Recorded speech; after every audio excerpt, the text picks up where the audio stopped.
Olá! A paz do Senhor seja sobre a sua vida nesse dia. Que Deus te abençoe e te alcance com toda sorte de bênçãos dos céus. Estamos aqui em nosso momento com a palavra Jesus Cristo, o verbo vivo que se fez carne e habitou entre nós. E a palavra que o Senhor tem para nós hoje se encontra no livro de Esther, no capítulo 1, a partir do verso 10. Eu vou ler alguns versículos, está escrito assim: E no 7º dia, estando já o coração do rei alegre do vinho, mandou aos seus eunucos que serviam na presença do rei, que introduzissem na sua presença a rainha Vasti com a coroa real, para mostrar aos povos e aos príncipes a sua formosura, porque era formosa à vista.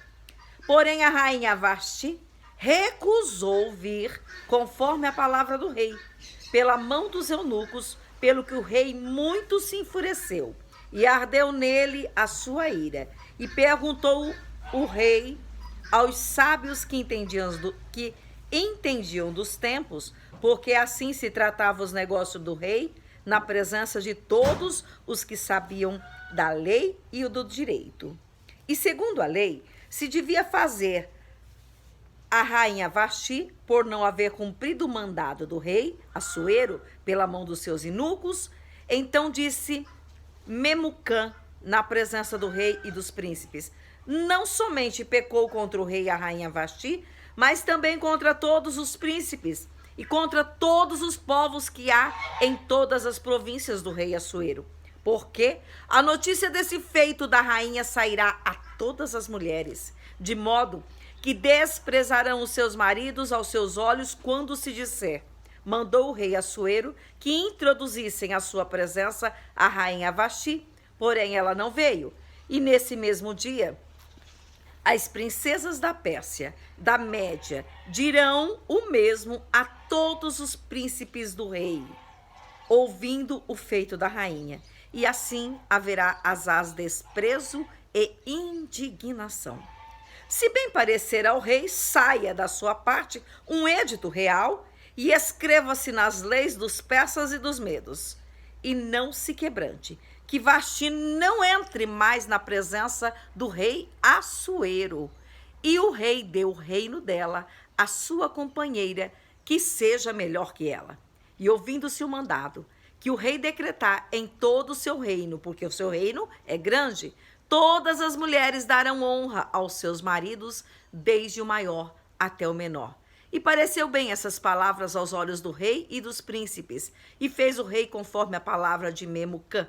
Então, enviou carta a todas as províncias do rei, a cada província segundo a sua escritura, e a cada povo segundo a sua língua, que cada homem fosse senhor em sua casa, e que isso se publicasse em todos os povos, conforme a língua de cada um.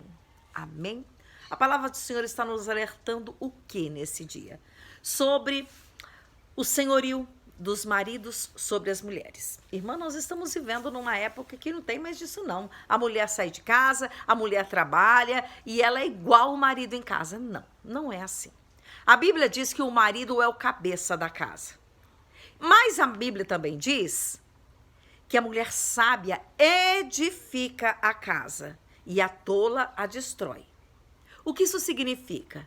Significa que se a mulher for sábia, se ela tiver sabedoria, ela vai saber lidar com essa questão de emancipação feminina e ela vai dar honra ao seu marido e terá uma casa edificada. Porque para o marido ser cabeça da casa, tem que haver uma casa. Então isso significa que a mulher, ela não é menos que o marido.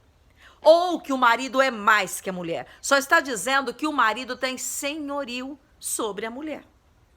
Ele é o chefe da casa, ele é o cabeça da casa. Ah, mas eu não concordo com isso, irmã, eu estou falando o que a Bíblia diz.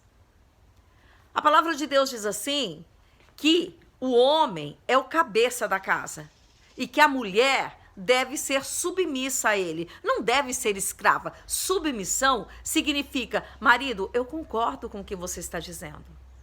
Quando Deus fez o casamento, a instituição do casamento, que é a família, ele disse: não é bom que o homem esteja só, far-lhe-ei uma ajudadora. Ou seja, homem sozinho também não vai prosperar, não vai ser edificado. Tem que ser junto, mas que o homem seja o cabeça, assim como Cristo é cabeça da igreja. Mas a igreja hoje na terra caminha por causa do corpo, e o corpo leva a cabeça, que é Cristo. Assim é a mulher, ela é quem vai edificar a casa. O homem é a cabeça, mas é ela quem edifica. É nas mãos dela que está o poder da edificação. Só que ela deve render honras ao seu esposo, em reconhecimento de que ele é o cabeça da casa. Isso muda o quê? Muda a tua prosperidade financeira, matrimonial, fraternal, familiar, espiritual, e te torna feliz na terra. Amém? Eu te abençoo com toda a sorte de bênção dos céus. A paz do Senhor